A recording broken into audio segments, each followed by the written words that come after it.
The 2025 paper Beyond the Status Quo, a critical assessment of life cycle investment advice, suggests that investors should hold globally diversified 100% stock portfolios for their entire lives, including through retirement.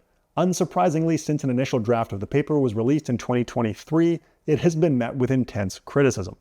I'll admit, I like this paper. I like the methodology, and I think the findings are useful and informative. I've spent so much time nerding out with one of the co-authors that I'm acknowledged in the current draft. This is a paper that everyone should read carefully, even if they disagree with the results. I'm going to tell you what it says. I'm Ben Felix, Chief Investment Officer at PWL Capital, and I'm going to tell you why this controversial paper on life cycle asset allocation should not be ignored.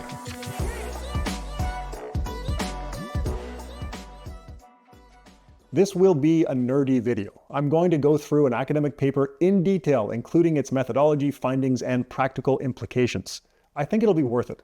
This paper has insights on asset allocation, home country bias, leverage, human capital, the role of stock market valuations in asset allocation decisions, and a ton of answers to the implications of what-if scenarios, like what if the US stock market is superior to international markets. I do want to mention that this paper has not been published in a peer-reviewed academic journal.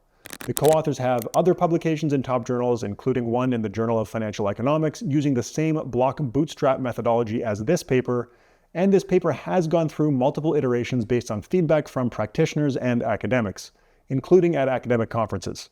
The most recent version of the paper that we're going to talk about incorporates feedback from the American Finance Association 2025 annual meeting. This current draft, as you will see in a second, addresses many of the common criticism directed at its earlier versions. All that to say, while it's not a published paper, for now at least, the authors are credible, and while it has not gone through a blind peer review, the paper incorporates feedback from academic conference attendees. That setup is important because the paper's findings are unquestionably controversial and have resulted in criticism from many of the most respected practitioners in portfolio management and financial planning.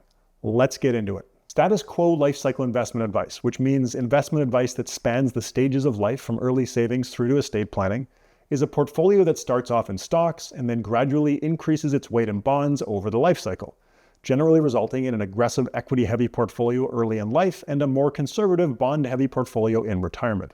This advice is present in academic literature, practitioner textbooks, and even embedded in financial products like target date funds with trillions of dollars invested in them. Rather than relying on the same kinds of basic assumptions about expected returns that support status quo life cycle asset allocation, this paper uses a method called block bootstrap to simulate possible return scenarios for stocks, bonds, and bills based on historical data for 39 developed countries, with data going as far back as 1890.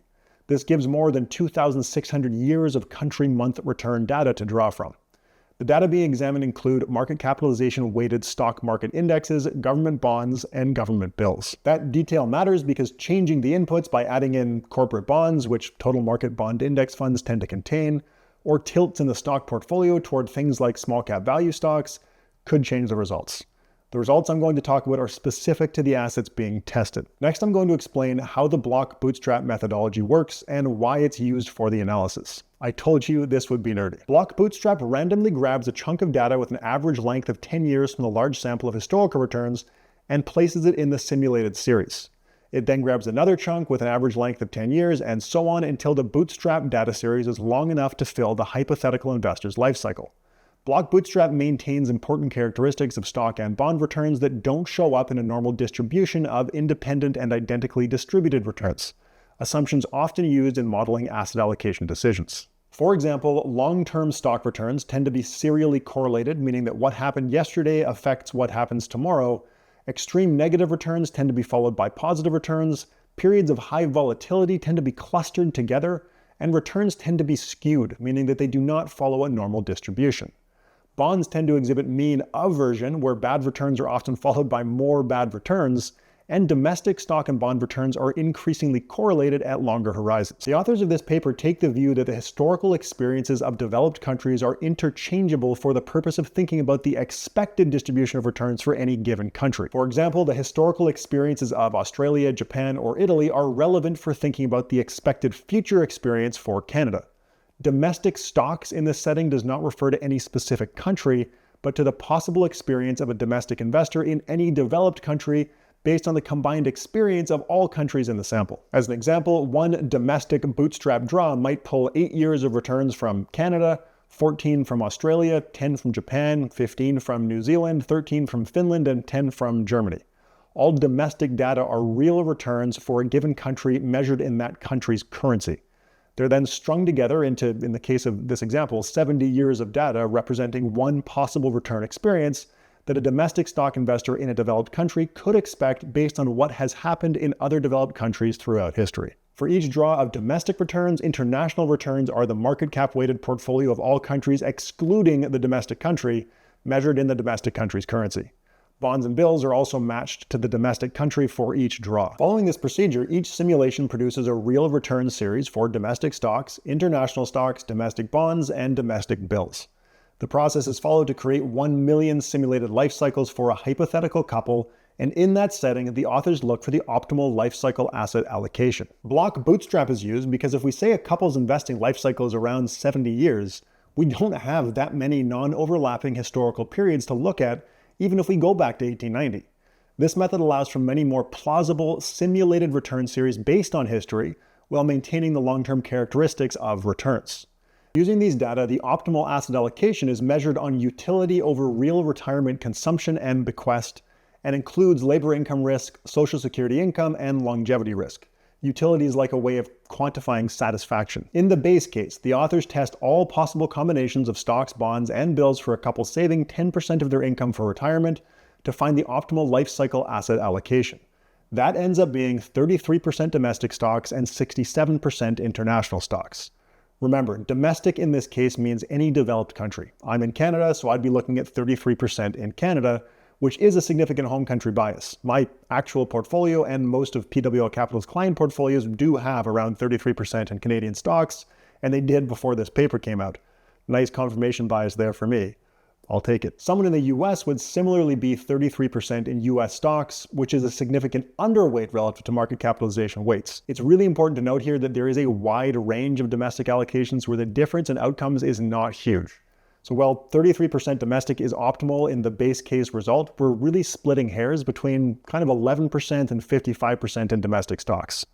They test this optimal base case against 100% bills, 100% domestic stocks, a portfolio of 60% domestic stocks and 40% bonds, and a target date fund allocated to domestic stocks, international stocks, bonds, and bills that evolves over time. One of the things I really appreciate about this paper is how they compare the investment strategies.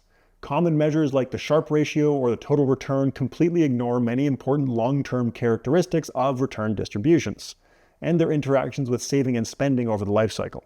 The authors address this by measuring utility of retirement consumption and bequest, but those are not easy figures to interpret, so they compare strategies by the portion of income that would have to be saved to match the utility of the base case. The base case is saving 10% of household income into the optimal 100% equity portfolio. The 60-40 portfolio would require saving 19.3% of income to achieve the same expected utility, while the target date fund would require saving 16.1% of income. Even adding a modest 12% allocation to bonds increases the equivalent savings rate to 11% of income.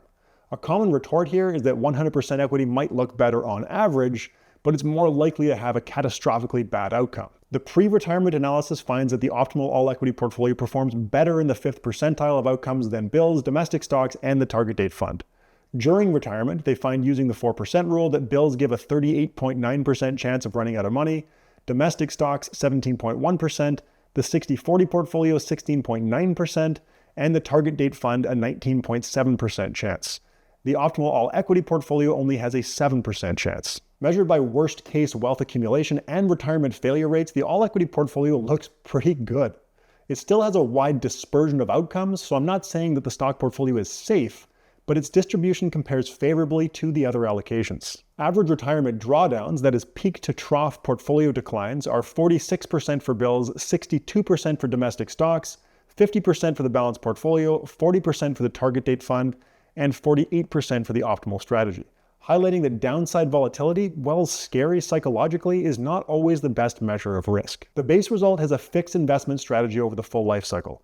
In an alternative analysis, the household can choose different portfolio weights in each year of their life rather than holding one strategy. In this case, the optimal portfolio is similarly all equity at every age except for a brief period at retirement where the optimal portfolio allocates 27% to bills, shrinking to 0% over 5 years.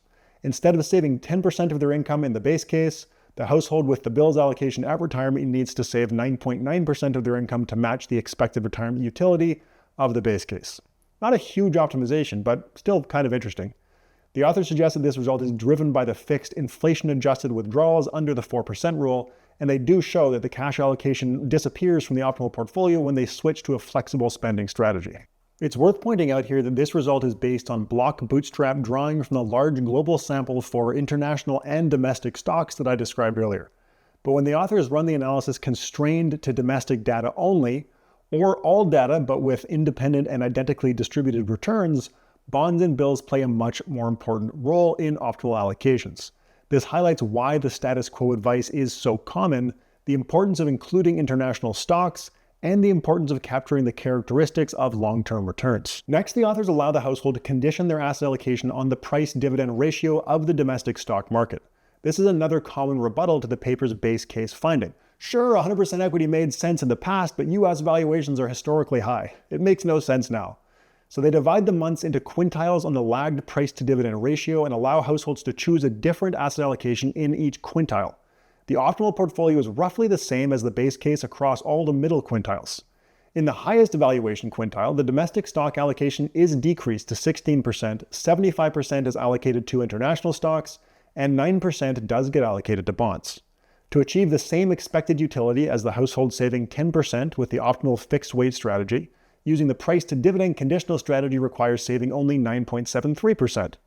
Not bad, but not huge. The vast majority of the economic benefit here comes from decreasing the allocation to domestic stocks when valuations are high, not from allocating to bonds. For example, the valuation conditional strategy in the highest valuation quintile, with bonds restricted to 0%, allocates 22% to domestic stocks and 78% to international stocks, resulting in a utility-matched savings rate of 9.79%, barely higher than 9.73%.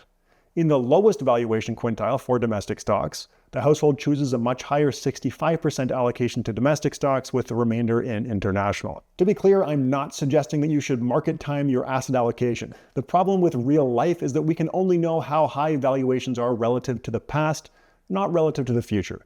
US valuations have been historically high for years now, and underweighting them on that basis would have been regrettable. I think the main takeaway is that even when stock valuations are extremely high or low, the optimal portfolio doesn't change that much, and the optimizations don't have huge effects on the expected outcome. Where this paper gets really exciting is all the alternative scenarios that examine whether, and if so how, changing the data affects the optimal lifecycle asset allocation. Critics have claimed that the premise of the paper is flawed because very long-dated data are not representative of the current global market, because diversification into other asset classes is just important, because optimal portfolios should theoretically be levered up to the desired level of expected return, and because the paper's result is biased by the past success of the US stock market. All these critiques are addressed in the paper. They restrict the sample to the post-World War II period on the premise that the world might just be too different today for the earlier sample to be relevant, and they find that the optimal portfolio barely changes. They restrict the sample to countries with relatively large populations on the premise that small countries may skew the results, and again they find only slight changes to the optimal portfolio. They restrict the sample to countries with relatively developed financial markets and find again little change in the optimal portfolio. One of the most interesting what-ifs addressed is excluding the US market from the sample entirely. Since the US has been such an outlier with incredibly high returns and currently high valuations, and it's made up a large portion of the market for decades, it's plausible that having US stocks appear in the international portfolio would make international stocks look much better in the past than any reasonable forward-looking expectation. Excluding US stocks from the sample entirely does decrease the optimal weight to international stocks, but not by that much, and bonds still do not earn a place in the optimal portfolio. Another interesting one is Germany, which had a brutal period of real bond returns where bonds basically lost all of their value, potentially making bonds look much worse on average in the sample. Excluding all German data from the model does not change the optimal portfolio. One sensible critique of this paper is that historical global stock correlations were lower than they are today. This makes sense. Capital markets today are more open than they've been in the past, international diversification is easily achieved using tools like ETFs, and developed markets are highly integrated. It's plausible that international diversification was a more powerful tool in the historical data when it was much harder to invest internationally than it is today. One note on that is that while stock market correlations have increased in recent history, this observation seems to be more relevant at short horizons than at the long horizons this paper is concerned with. But it's still worth keeping in mind. In the paper, the authors look at financial ruin probabilities conditional on the realized correlation between real returns for domestic stocks and international stocks. They find that the 4% rule of ruin probabilities of the optimal strategy are pretty stable across the correlation quintiles, ranging from 5.3% to 7.9%. The authors conclude that changing correlations over time do not invalidate the all-equity strategy.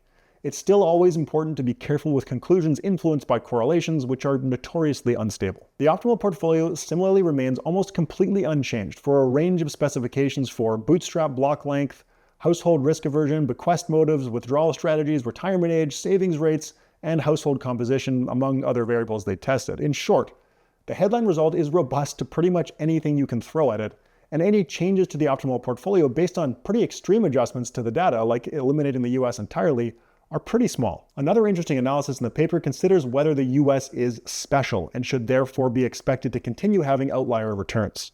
I know this is something I deal with all the time talking to people on the internet. People really want to believe that the past US experience should be expected to continue. The authors assign various probabilities to the US being special and then fix that portion of the block bootstrap draws to come from the US, rather than it being a completely random draw. This does have an impact on optimal portfolio allocations. If an American investor is 0% sure that future US market returns will look like the past, they will hold 33% in domestic stocks, the same as the base case. If they're 90% sure that the US is special, they will hold 96% in US stocks. For anyone who is that sure that the US is special, I do think it's worth asking whether US exceptionalism will be expressed as high future stock returns, resembling the past, or high US stock valuations, which imply lower future returns. I'd personally lean toward the second one. They also look at the relationship between labor income, the domestic stock market, and optimal home country bias. If the income from your job is exposed to the same risks as your domestic stock market, it could make sense to have less exposure to stocks in your home country. They find that at a high correlation, the optimal home country allocation drops from 33% in the base case, which has a correlation of 0, to 18%. The last analysis from this paper that I'm going to cover is leverage. In my experience, my viewers get really excited about leverage, maybe a little bit too excited. One of the biggest criticisms when this paper first came out was that it's theoretically ridiculous to be 100% in stocks. Investors should build diversified portfolios with high Sharpe ratios and then lever them up to the desired level of expected return.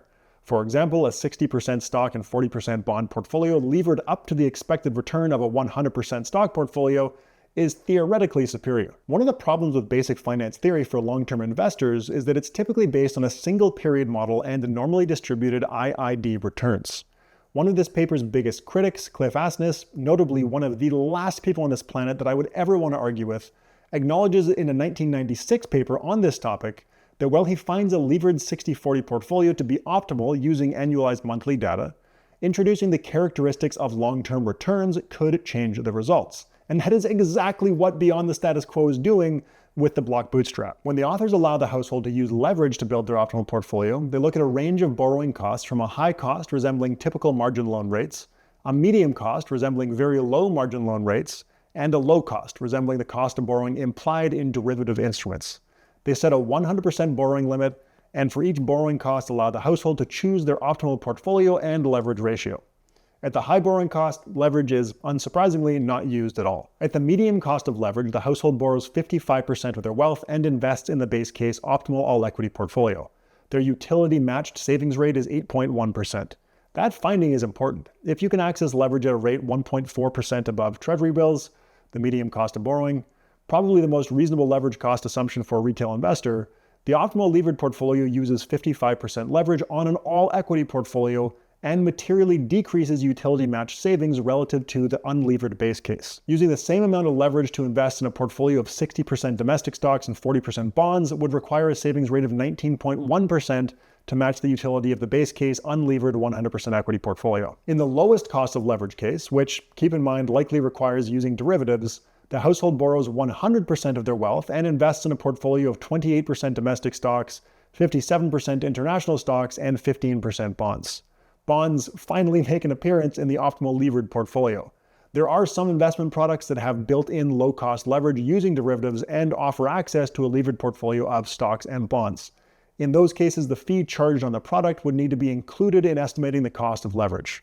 The average expense ratio on a leveraged ETF is 1.05%, much higher than most total market index funds. The 2025 paper, Beyond the Status Quo, A Critical Assessment of Lifecycle Investment Advice, is a thoughtful analysis of lifecycle investment advice using an innovative method to simulate the expected distributions of stock, bond, and bill returns from the actual historical experience of investors in developed countries around the world as far back as 1890.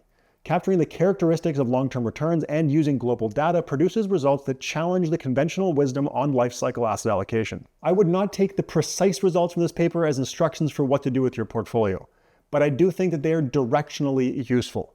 Stocks look better at long horizons than at short horizons. Nominal bonds look worse, and the correlation between domestic stocks and bonds increases at long horizons, all making bonds less attractive for long-term investors. Even the paper's critics agree on this directionally, but disagree on the magnitude and interpretation of the result. International diversification is very important. Again, critics agree here too. And a little bit of home country bias for investors outside the US is probably not a bad thing. Timing asset class exposures based on valuations has little effect on long-term outcomes, even if you know you're living in a high valuation quintile. A bit of leverage can look pretty good if you can access it at a low cost and stick with it for the long term. But the basic finance theory suggesting that levering up portfolios of stocks and bonds is universally superior to investing 100% in stocks falls apart at long horizons. It's also important for me to reiterate that this analysis is based on simulations derived from historical data, and that the future could look different from history. Expected stock returns could be lower in the future than the past due to regulations and innovations like index funds making investing easier and safer for most investors today than it was in 1890. Other research going back further in history for the US stock market finds that over the period 1792 to 1862, US stocks and bonds had more similar returns than the post-1890 sample where stocks are dominant. This does not invalidate the data and Beyond the Status Quo, but it is worth considering that even this long-dated data series does not represent the full range of possible outcomes for asset class returns. Additionally, this paper is a partial equilibrium model, meaning that it does not account for what would happen in equilibrium if everyone took its advice and invested 100% in stocks. Other research suggests that if everyone switched from individual stocks and bonds to equity index funds, it could make investors in aggregate worse off. A partial equilibrium model is still useful for household decision-making as long as everyone doesn't actually decide to follow the advice. Finally, investor behavior needs to be accounted for. As we have seen, downside volatility is not the best measure of risk for long-term investors, but try telling that to your spouse when the market crashes. Even if bonds are relatively risky for long-term investors in real terms, their nominal volatility tends to be a lot lower than the volatility of stocks.